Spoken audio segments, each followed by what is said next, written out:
I pushed the glass door of the coffee shop open, the bell jingling faintly as I stepped inside. The rush of the early morning crowd hit me instantly. People crammed at tables, the hiss of the espresso machine, baristas yelling out names. My phone vibrated in my hand, and I glanced at the screen. "Don't mess this up, Sam," I muttered under my breath. Today was the day. My big interview. The job I'd spent months preparing for. I was dressed sharp, portfolio in hand, and riding high on a mix of nerves and caffeine. I had just enough time to grab a coffee and make it to the office across town. Or so I thought. That's when it happened. A loud crash behind me caused the entire cafe to freeze. I spun around, my heart leaping. Near the entrance, a man lay sprawled on the floor, papers and belongings scattered around him. His laptop bag had spilled open, revealing a mess of tangled cords, folders, and what looked like a half-eaten sandwich. People gawked, some whispering, but no one moved to help. I hesitated for a split second, then tucked my phone into my bag and stepped forward. "Hey, are you okay?" I asked, kneeling beside him. The man looked up, his face pale, sweat beading on his forehead. His suit was wrinkled, his tie askew, and there was a haunted look in his eyes that caught me off guard. "Yeah," he muttered, brushing off his hands. "I just tripped." "Let me help," I said, already gathering his papers. My gaze caught the name on a business card, Jonathan King. Despite his initial protests, I helped Jonathan gather his belongings. He was clearly flustered, muttering apologies under his breath. "You don't have to do this," he said, his tone edged with embarrassment. "It's fine," I replied with a smile. "We all have bad days." As we worked, I noticed his hands trembling slightly. His exhaustion was almost tangible, and I wondered what had brought him to this point. "Thank you," he said finally, standing up and adjusting his bag. Most people would have just walked past. "Well," I said, brushing off my knees, "I'd hope someone would help me if I were in your shoes." His lips quirked into a faint smile. "You're kind." "Thank you, Miss Samantha. But you can call me Sam." "Thank you, Sam," he said, his voice warm with gratitude. "I hope you know how rare people like you are." By the time I left the coffee shop, my heart sank. It was already 8:55 a.m. My interview was at 9 o'clock, and the office was across town. I sprinted to the nearest cab, silently praying for a miracle. But traffic in the city didn't care about my prayers. I arrived 15 minutes late, breathless and disheveled. The receptionist gave me an apologetic smile. "I'm so sorry, Miss Carter," she said. "The panel has moved on to the next candidate." I nodded numbly, thanked her, and walked back out into the street. My dream job gone. And for what? Helping a stranger who probably wouldn't even remember me by the end of the day. Weeks passed, and my frustration grew. Rejections piled up, and I was starting to doubt myself. Then, one evening, an email landed in my inbox. Subject: Opportunity awaits. Dear Samantha, your kindness hasn't gone unnoticed. I'd like to discuss a position with you. Are you available for a meeting this week? Regards, Jonathan King. My heart raced. Jonathan King, the man from the coffee shop. But why would he want to meet me? The meeting was surreal. Jonathan greeted me with a warm smile and gestured for me to sit. The polished, confident man before me was worlds away from the frazzled stranger I'd helped. "I owe you an apology," he began. "That day at the cafe, I was at my lowest, but you helped me when no one else would. It made me realize something important." He explained how my act of kindness had inspired him to reevaluate his perspective. "You're exactly the kind of person I want on my team," he said.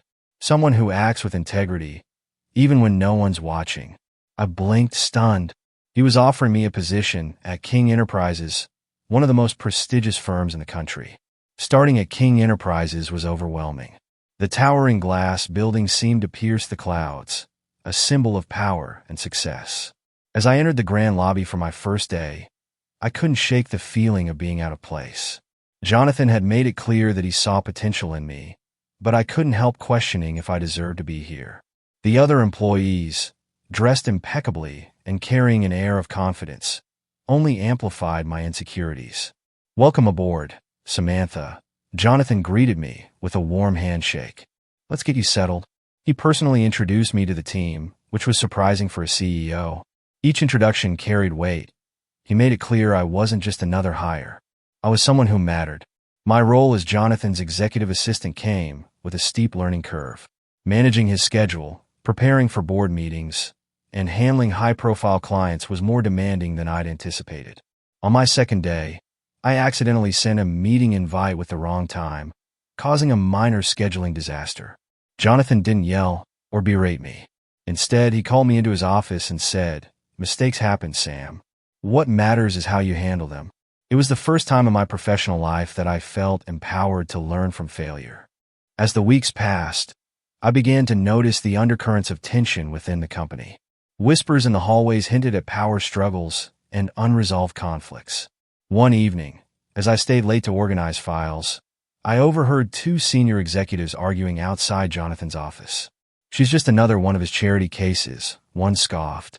"He's wasting resources on someone who doesn't belong here." The words stung, but I refused to let them deter me. Determined to prove my worth, I threw myself into my work. I stayed late, learned everything I could about the company's operations, and even took on projects outside my responsibilities. One such project involved organizing a charity gala for the company's philanthropic division. It was a massive undertaking, but I saw it as my chance to shine. Jonathan noticed my dedication. "You've got the grit, Sam," he said one evening, "but don't forget to take care of yourself." The gala was a resounding success. As I stood amidst the applause, watching Jonathan deliver a heartfelt speech, I felt a surge of pride. But the night took a dramatic turn when a journalist approached me. "You're Samantha Carter, right?" he asked. "Rumor has it you're Jonathan's protege. Care to comment on the internal politics at King Enterprises?" I froze, unsure of how to respond. Jonathan noticed the exchange and quickly intervened, steering the journalist away. Later, he reassured me, "The media can be relentless. Don't let them intimidate you." As my responsibilities grew, so did my access to sensitive information. I began to notice discrepancies in financial reports and suspicious patterns in project budgets. When I brought my concerns to Jonathan, he looked troubled but thanked me for my vigilance. "You've got a good eye, Sam," he said, "but be careful. Not everyone here is on our side." My discovery sparked a chain of events that exposed a network of corruption within the company. Several high-ranking officials were implicated, and the fallout was explosive. Jonathan stood firm, determined to root out the rot. He leaned on me heavily during this time, and our professional bond deepened. But the betrayal cut deep, and the strain on Jonathan was evident. One evening, after a particularly grueling day, I found Jonathan sitting alone in his office, staring at a photograph on his desk. "Everything all right?" I asked cautiously. He looked up, his usual composure slipping. "Sometimes it feels like the higher you climb, the lonelier it gets." In that moment, I realized he wasn't just my boss. He was a man carrying the weight of the world. As we navigated the aftermath of the corruption scandal, I was given more responsibility. Jonathan trusted me to handle critical decisions, and my confidence grew. But not everyone was happy about my rise. Some colleagues saw me as a threat, and the office politics became more intense. Just when I felt like I was drowning in the pressure, I found an unexpected ally in Sarah, a senior manager who had been skeptical of me at first. "I've been watching you, Sam," she said one day. "You're tougher than you look. Keep proving them wrong." Her support bolstered me, and together, we worked to bring stability back to the company. Despite Sarah's support, I couldn't shake the sense that someone was still working against me. Anonymous emails began to appear in my inbox, warning me to stay in my lane or risk consequences. At first, I brushed them off as the grumblings of jealous colleagues. But as the emails became more personal, mentioning details about my past, my family, and even the exact route I took to work, it became clear this was no idle threat. I brought the issue to Jonathan, who immediately assigned extra security to the office and insisted I take precautions. "Whoever this is, they're trying to intimidate you," he said. "Don't let them. You've got more strength than you realize." The tension within the company reached a boiling point when Jonathan called a meeting to address the remaining fallout from the corruption scandal. "Integrity has to be the foundation of everything we do," he said, his voice resolute. "And anyone who doesn't share that vision has no place here." The room fell silent. The stakes were clear. This wasn't just about business. It was about survival. After the meeting, I noticed whispers among a group of executives. Their furtive glances and hushed tones set my nerves on edge. Late one evening, while working on a report, I stumbled upon a file hidden deep within the company's shared drive. It detailed unauthorized transactions and shady dealings linked to one of the executives Jonathan trusted most, Daniel Whitaker. My hands trembled as I pieced together the evidence. Daniel wasn't just involved in the past corruption. He was orchestrating a new scheme right under Jonathan's nose. I knew exposing him would be dangerous, but I couldn't stay silent. I arranged a private meeting with Jonathan to present my findings. His face darkened as he reviewed the evidence. Daniel has been with his company for over a decade, he said, his tone a mix of anger and disbelief. I trusted him. He looked at me, his gaze steely. This is going to get messy, Sam. Are you ready for that? I nodded, even though fear coiled in my stomach. I'm with you. Jonathan devised a plan to catch Daniel in the act. Using my findings, we set a trap, a fake project with fabricated details designed to lure him into revealing his intentions. It was a nerve-wracking process, and every moment felt like walking a tightrope. If Daniel caught wind of our plan, the consequences could be catastrophic. The trap worked. During a high-stakes meeting, Jonathan confronted Daniel with irrefutable evidence. The room erupted in chaos as Daniel tried to deflect and deny, but it was clear he'd been caught. You betrayed this company, and you betrayed me, Jonathan said, his voice cutting through the noise. Daniel was escorted out of the building, but the damage he'd caused would take time to repair. With Daniel gone, the company began the slow process of rebuilding trust. Jonathan leaned on me more than ever, and our partnership grew stronger. But the stress was taking its toll. Jonathan's once unshakable demeanor began to crack, and I worried about the weight he was carrying. One evening, as we worked late, Jonathan opened up about his struggles. I built this company from the ground up, he said, his voice heavy with emotion. But sometimes I wonder if it's all worth it. You've made a difference, I said softly. Not just in the business world, but in people's lives, including mine. He looked at me, a flicker of gratitude in his eyes. You've been my anchor, Sam. I don't say that enough. Just as things began to stabilize, a rival company launched an aggressive takeover bid. It was a direct attack on everything Jonathan had built, and it sent shockwaves through the organization. Jonathan assembled a task force to counter the threat, and I was thrust into the heart of the battle. This is your chance to prove yourself, Sam, he said. I trust you. The takeover battle was intense, with high-stakes negotiations and relentless pressure from the media. I worked tirelessly, using every skill I'd learned to support Jonathan and the team. In the end, our efforts paid off. The rival company withdrew its bid, and King Enterprises emerged stronger than ever. Jonathan called a company-wide meeting to celebrate our victory.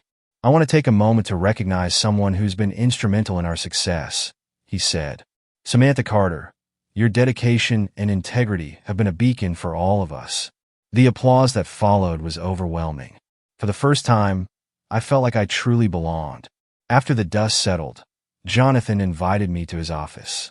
I've been thinking, he said. You've proven yourself time and time again. I'd like to offer you a new role, Chief Operating Officer. The offer was staggering. I'd gone from a struggling job seeker to a top executive in one of the most prestigious companies in the country. As I sat in my new office, I reflected on the journey that had brought me here. The chance encounter at the coffee shop, the sacrifices, the challenges, it had all led to this moment. Jonathan's words echoed in my mind. Kindness doesn't just change someone else's day. It can change your life. With my new role came new responsibilities, but also new opportunities to make a difference. I worked to implement programs that promoted transparency and integrity, ensuring the company's future was built on a strong foundation. One morning, as I walked into a coffee shop near the office, I saw a young woman struggling with a stack of papers and a bag that was about to spill. Without hesitation, I stepped forward to help. Thank you, she said, smiling gratefully. You're welcome, I replied. Just remember, kindness can take you places you never imagined.